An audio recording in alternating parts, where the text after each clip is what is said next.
मग एक नरेटिव्ह तयार केला की महाराष्ट्रातले उद्योग पळवले।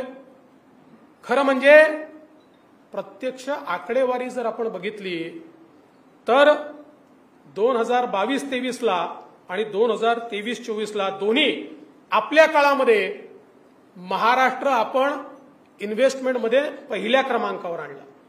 उद्धव ठाकरेंच्या काळामध्ये महाराष्ट्र हा खाली होता। उद्धव ठाकरेंच्या काळात गुजरात आणि त्यानंतर कर्नाटक क्रमांक 1 वर होतं। यावर्षी तर आपण अशी अवस्था आणली, गुजरात, कर्नाटक, दिल्ली यांची एकत्रित बेरीज केली तरी त्यापेक्षा जास्त इन्व्हेस्टमेंट ही महाराष्ट्रात आली आहे। आता गुजरात आमच्याशी कॉम्पिटिशन देखील करू शकत नाही। असं असताना नरेटिव्ह रोज खोटं बोलायचं आणि रोज सांगायचं उद्योग पळवले, उद्योग पळवले, उद्योग पळवले।